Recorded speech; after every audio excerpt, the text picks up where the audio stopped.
Hello everyone, इस video में हम लोग देखने वाले हैं किस तरीके से हम लोग घटना चक्र को अपने प्रिपरेशन में इनबिल्ट कर सकते हैं। देखो, बात ये है ना कि ये बुक में आखिर है क्या, कोई पब्लिकेशन का मैं ऐड नहीं कर रहा हूँ, बट इसमें जो कंटेंट है उसकी बातें मैं करने वाला हूँ आज। आप किस तरीके से इसको लेके प्रोसीड कर सकते हो एग्जाम पॉइंट ऑफ व्यू से। मोस्टली अगर आप किसी पीसीएस की एग्जाम दे रहे हो, यूपी पीसीएस हो गया, बीपीएससी हो गया, एमपी पीसीएस हो गया, या कहीं की भी पीसीएस हो गया, इंडिया में कहीं की भी पीसीएस हो गया, ठीक है ना। साथ में अगर आप यूपीएससी भी कर रहे हो ना, देखो कुछ कुछ यूपीएससी एस्पिरेंट्स को मैंने देखा है कि वो इसकी मॉक करते हैं, ठीक है, मतलब एज ए जोक बात करते हैं कि हाँ घटना चक्र सॉल्व करने से ये होगा, दिस एंड दैट होगा। मेरी ये पर्सनल ओपिनियन है कि जब आप इसको सॉल्व करोगे ना, ये कोई ऐसा नहीं है कि इसको बनाया गया सिर्फ पीसीएस के डिज़ाइन से। आप देखो, अगर इस बुक को देखोगे तो इसमें बेसिकली जो है ना वो पीवाईक्यू का कॉम्बिनेशन है, आईएएस प्रीलिम्स का भी क्वेश्चन है, साथ साथ में यूपी पीसीएस प्रीलिम्स का भी है, उसके बाद यूपी यूडीए एलडीए की भी क्वेश्चंस है, आरओ का भी है, यूपी पीसीएस का जितना भी यूपी में एग्जाम्स होते हैं, साथ साथ में उत्तराखंड में भी जो पीसीएस होती है उसकी, फिर मध्य प्रदेश की भी, छत्तीसगढ़ की भी, राजस्थान के भी, बिहार के भी, झारखंड पीसीएस की भी क्वेश्चंस आपको देखने को मिलेंगे। ओवरऑल ये एक क्वेश्चन बैंक का कलेक्शन है। क्वेश्चन बैंक के कलेक्शन के साथ साथ सबसे इसका पॉजिटिव पॉइंट क्या है, ये हम लोग देखते हैं। पॉजिटिव पॉइंट ये है ना कि इसमें बेसिकली जो आंसर दिया हुआ है ना उसको वो एक तो पहली बात एक्सपर्ट्स बनाते हैं। दूसरी चीज़ क्या है ना कि ये लोग क्वेश्चन का जो आंसर फ्रेम करते हैं उसको इस बात को ध्यान में रख के करते हैं कि आखिर जो कमीशन है ना, जैसे मान लो यूपीएससी है या फिर स्टेट पीसीएस की कमीशन है, ठीक है ना, तो वो उन्होंने आंसर की क्या दिया था, आखिर फाइनल आंसर की में उन्होंने किस चीज़ को कंक्लूड किया। ये बहुत ही एक पॉजिटिव एस्पेक्ट है, क्योंकि क्या होता है किसी किसी पीसीएस में जब आप एग्जाम दोगे तो आपको लगेगा कि उसका आंसर कुछ और है, बट वो उस पीसीएस के लिए के ओरिएंटेशन से वो कुछ और सोच के बनाए होते हैं क्वेश्चन को। तो ये एक बहुत ही पॉजिटिव एस्पेक्ट है इस बुक का। दूसरी चीज़ ये है कि रिवीजन के लिए one of the best book है, ये मैं अभी भी मानता हूँ, हमेशा मानूंगा, क्योंकि इसका रीज़न ये है कि देखो आप खुद देखोगे ये ना टॉपिक वाइज सेग्रीगेटेड रहता है। टॉपिक अगर आपको मान लो आज आपने मानसून को रिवाइज किया, मान लो एनसीईआरटी से पढ़ के आए हो मानसून, ठीक है, मानसून पढ़ लिए, फिर आप कुछ फैक्चुअल इन्फॉर्मेशन को चाहते हो कि हाँ ठीक है इसमें किस तरीके के क्वेश्चन आते हैं, तो आप आराम से जाओगे मानसून वाले टॉपिक को उठाओगे और उससे क्वेश्चंस कर लोगे, ठीक है। अब देखो 117 से लेके 123 पेजेस आपको ये देखने को मिलेंगे, मतलब आप अगर इसको देखोगे तो आराम से इसको आप 6 पेजेस में रिवाइज कर लोगे फिर से। मतलब आपने जो फैक्चुअल इन्फॉर्मेशन रीड किया, कंसेप्ट को गेन किया और 6 पेजेस में रिवाइज कर लिया। रिवीजन भी किस तरीके का, स्टैंडर्ड लेवल का, पीसीएस के क्वेश्चन बैंक, यूपीएससी के क्वेश्चन बैंक, या फिर उस लेवल के क्वेश्चन बैंक, ठीक है ना। अब आप खुद सोचो 6 पेजेस में आपने मानसून को रिवाइज कर लिया। सेम अगर आप एग्जाम्पल देखते हो, मान लो इरिगेशन एंड कैनाल्स वाले टॉपिक को आपने पढ़ा है, अगर मान लो कि आपको एनसीईआरटी में बहुत अच्छे तरीके से नहीं मिला कुछ, तो आप डायरेक्टली यहाँ से भी इसको फैक्चुअली इन्फॉर्मेशन आप यहाँ से कलेक्ट कर सकते हो, कंसेप्चुअल भी इन्फॉर्मेशन आपको यहाँ पे मिल जाते हैं, ठीक है। इसी तरीके से मान लो वर्ल्ड ज्योग्राफी कौन बार बार पढ़ेगा, कौन बार बार एनसीईआरटी खोलेगा, या फिर कोई भी स्टैंडर्ड टेक्स्ट बुक या फिर किसी कोचिंग के मटेरियल आप रखे हो, बार बार खोलने से कोई फायदा है नहीं। हर एग्जाम से पहले आप कुछ क्वेश्चंस को लगा के जा सकते हो, उससे आपको बेनिफिट होगा ही होगा, है ना। तो अब देखो बात यह है ना कि बुक्स तो बहुत अच्छी है, वेल डिजाइंड है, लेकिन अब आप ये बोल सकते हो यार ये बहुत लेंदी बुक है, मतलब बहुत ज़्यादा, मतलब मान लीजिए कि 500-600 पेजेस की बुक हो जाएगी टोटल, अगर हम लोग किसी एक सब्जेक्ट की देखते हैं तो कैसे रिवाइज करें। तो देखो मैंने, अगर मान लो मेरी बात करते हैं तो मान लो हम लोग इंडियन ज्योग्राफी की बात करते हैं, ठीक है, उसको मैंने सोचा कि देखते हैं हम लोग कितनी देर में, अगर इस बुक को पढ़ना है तो किस तरीके से कंप्लीट बुक को हम लोग अगर किस तरीके से प्रोसीड करेंगे। मेरा ये मानना था पहले तो क्वेश्चन को देखेंगे, जैसे मान लो एग्जाम्पल देते हैं, जैसे ये हो गया क्वेश्चन, कह रहा है area of India is 2.4 of the total area of the world, लेकिन इसकी जो कुछ कंडीशंस दे रखे हैं, पॉपुलेशन जो है वो कितने परसेंट है टोटल वर्ल्ड की। चलिए हम समझ गए कि 17% है टोटल वर्ल्ड की, ठीक है ना। अच्छा, पढ़ने के बाद हमें ये भी जानना है कि आखिर इन्फॉर्मेशन लिया कहाँ से गया है। तो देखिए ये 1994 का क्वेश्चन था, लेकिन अब बात कर, ये 1994 का था, सेंसस 2001 की बात करने की जरूरत है नहीं। तो देखिए इस बुक की एक पॉजिटिव एस्पेक्ट, ये इन्होंने रिसेंट वाली सेंसस जो 2011 में हुई थी उस पर बात किया गया, उसके इन्फॉर्मेशन में भी 16.7% जो टोटल वर्ल्ड का पॉपुलेशन से मैच कर रहा है वो आंसर हो गया हमारा। लेकिन यहाँ से आप निकाल क्या सकते हो, यहाँ से 2 इन्फॉर्मेशन निकाल सकते हो, एक तो ये हो गया सेंसस डाटा हो गया, एक तरीके से बेसिक इन्फॉर्मेशन हो गया। अब आप अगर रिवाइज करने आ रहे हो, ये आपको याद है तो कोई दिक्कत नहीं है, इसको स्किप कर देना है। अगर आपको याद नहीं हो रहा है, ठीक है, अगर आपको याद नहीं हो रहा है तो आप इसी तरीके से, अगर आपके पास हार्ड कॉपी है इस बुक की तो आप आराम से उसको कवर कर दो। बाद में आके अगर मान लो इस बुक को आपने अभी सॉल्व किया इस क्वेश्चन को, और आपको इस क्वेश्चन में डाउट है, खासकर इस क्वेश्चन में, तो आप क्या करोगे, सिंगल स्टार दे देना, ठीक है। किसी भी एक पेन का यूज़ करना, डाउटफुल क्वेश्चंस में एक पेन का यूज़ करना। मान लो रेड पेन मैं यूज़ कर रहा हूँ, रेड पेन से कर दिया, ठीक है। फिर ऐसे ही मान लो एक और क्वेश्चन हो गया, एक्सपेंशन में आ गया, मान लो ये क्वेश्चन में मुझे डाउट है थोड़ा सा, मैंने इसको मार्क कर दिया। अब जब मुझे रिविजिट करना है ना, तो मैं सारे क्वेश्चंस को नहीं देखूंगा, सिर्फ इसमें ये क्वेश्चंस देख के प्रोसीड कर दूंगा, आगे बढ़ जाऊंगा। इसमें एक चीज़ का लॉस है कि एक टाइप के क्वेश्चंस, मान लो अगर 5 डिफरेंट पीसीएस है, उसमें बार बार पूछा गया है पांचों को, एक ही क्वेश्चन को बार बार रिपीट करके, तो वो आपको पांचों बार मिल जाएगा।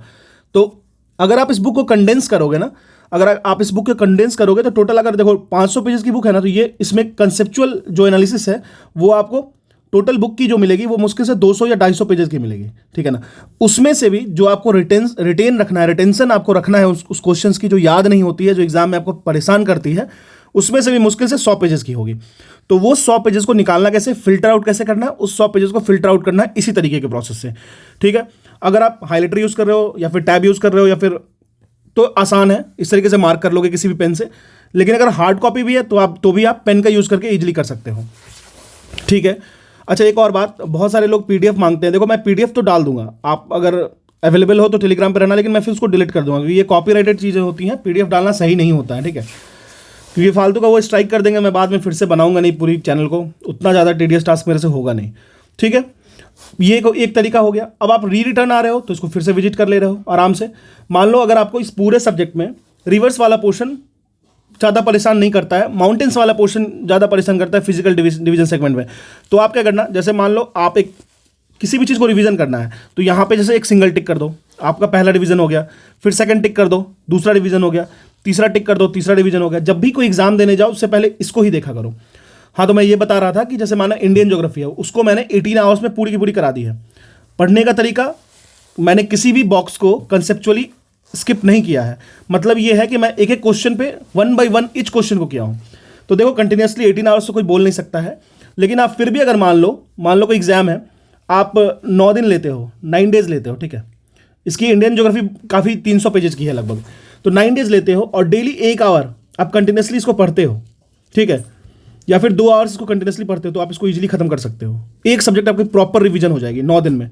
और अगर आप रिवाइज कर रहे हो तो कम से कम अगर 4 से 5 घंटे तो आप क्वेश्चन लगाओगे ही लगाओगे, ठीक है। मान लो 4 घंटे लगाते हो तो एक क्वेश्चन, तो आप 2 पेपर को आप पैरेलली 10 दिन में आराम से रिवाइज कर सकते हो, ठीक है। तो ये एक अच्छा तरीका है, इस तरीके से फॉलो करो। अच्छा, अब ये भी जान सकते हो कि कौन कौन से टॉपिक्स की हमें घटनाचक्र को देखना चाहिए, ठीक है। तो मेरी मानो सबसे पहला काम करना, अगर आप पीसीएस या फिर कोई भी लेवल के एग्जाम के देने जा रहे हो इस लेवल में, सबसे पहला काम करना हिस्ट्री लेना। हिस्ट्री में भी मैं प्रायोरिटी बता देता हूँ, मॉडर्न इंडियन हिस्ट्री को पहले करना, देन आप कर सकते हो एंशिएंट हिस्ट्री को, देन आप कर सकते हो मिडाइवल हिस्ट्री को, ठीक है ना। ये सीक्वेंस तो हमेशा रखना। उसके बाद बात करते हैं, उसके बाद इंडियन ज्योग्राफी को जरूर करना, ठीक है। इंडियन ज्योग्राफी वाला पोर्शन काफ़ी अच्छा है, कोशिश करना अपडेटेड बुक मिल जाए, अच्छी बात है, नहीं मिले तो भी कोई दिक्कत नहीं है, कोई फर्क नहीं पड़ता 1-2 साल के क्वेश्चन ऐड होने में, कहीं ना कहीं घूम फिर के क्वेश्चन वही रहता है। इंडियन ज्योग्राफी करना, फिर क्या करना, इंडियन पॉलिटी कर लेना, ठीक है, फिर वर्ल्ड ज्योग्राफी कर लेना। मतलब आप समझ लो, हिस्ट्री आपको चाहिए, जियोग्राफी लेना पड़ेगा, पॉलिटी लेना पड़ेगा, ठीक है, पॉलिटी लेना पड़ेगा। तो ये 3 बुक तो एकदम कंपलसरी है, ये 3 तो आपको लेना ही पड़ेगा, हिस्ट्री, जियोग्राफी, पॉलिटी। देखिए इन्वायरमेंट में कह रहा हूँ, अगर नहीं भी लोगे तो चलेगा, ठीक है। इन्वायरमेंट में कह रहा हूँ नहीं भी लोगे तो चलेगा, कोई बहुत बड़ी इशू नहीं आएगी सामने में। लेकिन आप कोशिश करना कि ये 3 book, history, geography, polity plus general science. देखिए अगर आपकी जनरल साइंस किसी भी बैकग्राउंड के हो, आप जनरल साइंस आपका वीक पोर्शन है या स्ट्रांग पोर्शन है, आप एक बार बस ना तमीज से जनरल साइंस लगा लेना घटनाचक्र की। उससे बाहर देखो, मैं कोई भी एग्जाम देता हूँ, मान लो 30 क्वेश्चन आते हैं तो मेरे 29-28 सही होते हैं हर बार। उसका सिर्फ एक ही वजह है, थोड़ा सा बैकग्राउंड भी इफेक्ट डालता है, 2-4 क्वेश्चन तो फर्क पड़ेगा ही पड़ेगा, ठीक है। मतलब मैं इंजीनियरिंग बैकग्राउंड से हूँ तो, लेकिन फिर भी मैं आपको ये बताता हूँ कि कुछ चीज़ें ऐसी होती हैं। केमिस्ट्री तो मैं नहीं पढ़ता इंजीनियरिंग में ना, है ना। तो जनरल साइंस आप इसमें आराम से अच्छा कर सकते हो, बहुत अच्छे तरीके से तमीज से अगर कर लिए, कंसेप्चुलाइज होकर कर लिए।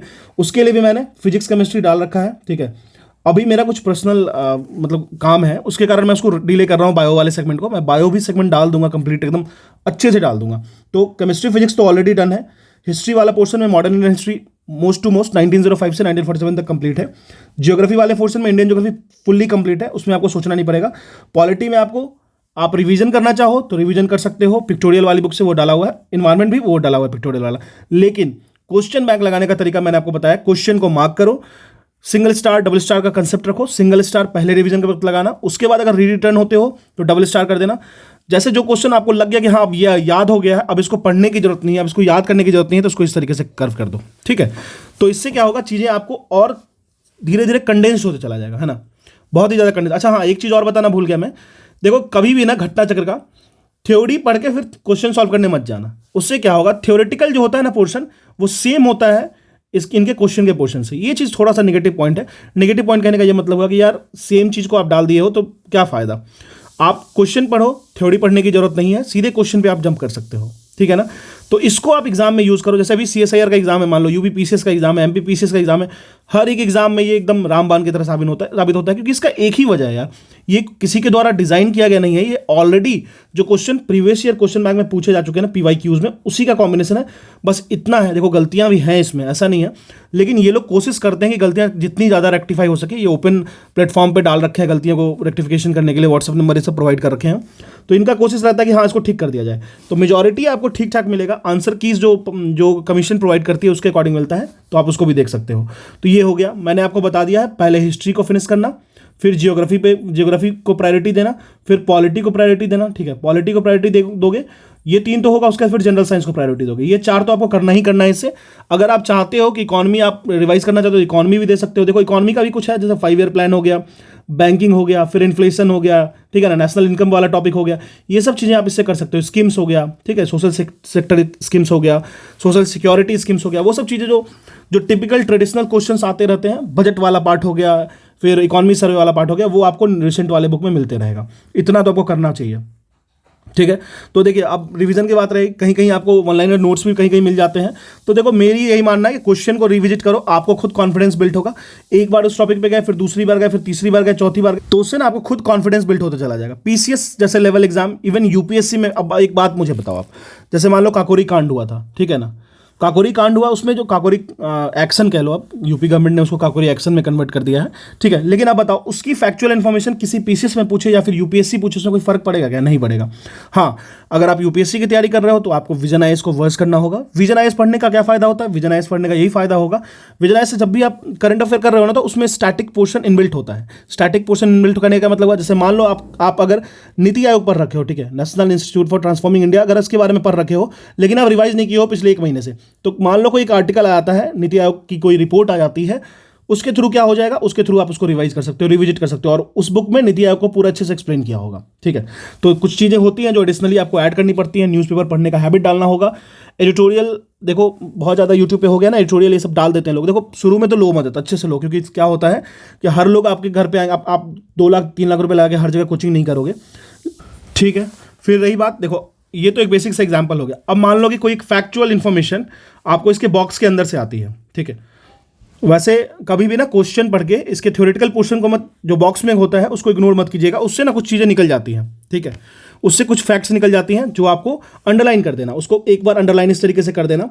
अंडरलाइन करने से क्या होगा, अंडरलाइन करने से वो इन्फॉर्मेशन आपके पास रहेंगी उस समय, और जब रिविजिट करोगे उस क्वेश्चन पे, अगर मार्क्ड क्वेश्चन, जैसे मान लो आपको ये क्वेश्चन में डाउट नहीं है, तो आप इसको स्टार्ट तो नहीं कर रहे हो, लेकिन उसमें कुछ गोहरमती हो गया, गोरमथा हो गया कच्छ में, तो आप इसको अंडरलाइन कर लिए। तो इससे क्या हुआ, अगर आप रिविजिट कर रहे हो तो इस पेज पे आपको ये दिख जाएगा, हाँ इसको एक बार देख लेता हूँ, ठीक है। तो इससे आपको ये बेनिफिट हो जाएगा कि चीज़ें आसान हो जाएगी आपके लिए। आसान कहने का क्या मतलब होता है, धीरे धीरे फैक्चुअल इन्फॉर्मेशन आपके पास गैदर होंगी, एग्जाम निकालना आपके लिए और ईजी हो जाएगा। और जैसे एग्जाम CSIR का आया है ना, उस तरीके के एग्जाम के लिए बुक बहुत ही ईजी है, कॉम्पैक्ट है, आप खरीद सकते हो। और साथ साथ में इसकी PDF, देखो मैं बार बार बोलते हो तो मैं इसकी PDF डाल दूंगा, आप अगर बस टेलीग्राम चैनल जुड़ जाना @IAS PCS Simplified, I will put the link in the description box. You can join this channel.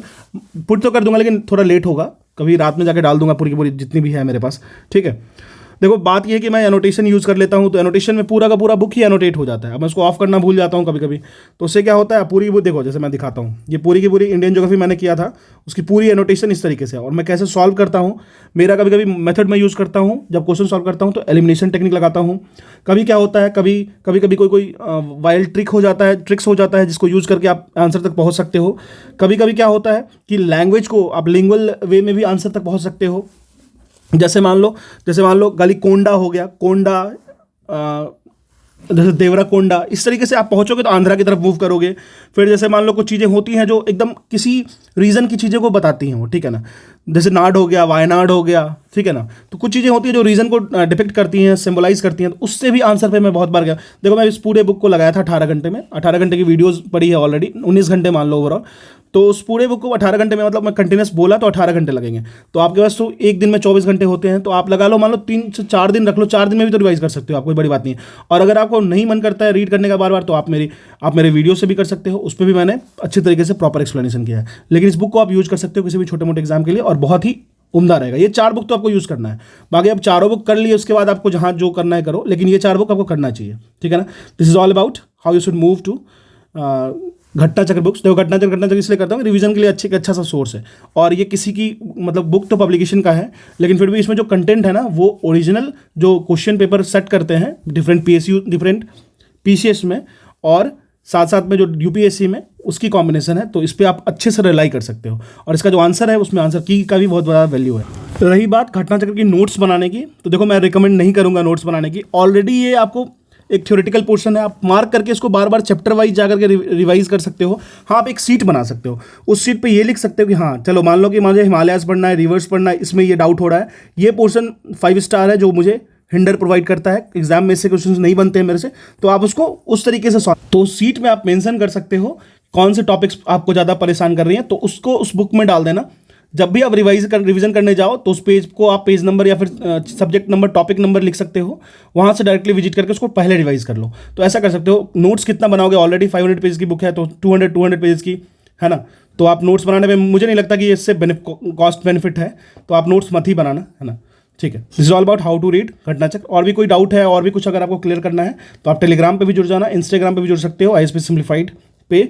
वहाँ पे अगर आपको कोई एजुकेशनल डाउट हो तभी पूछना, ठीक है, फालतू का इधर उधर के डाउट नहीं होनी चाहिए, ठीक है। Thank you.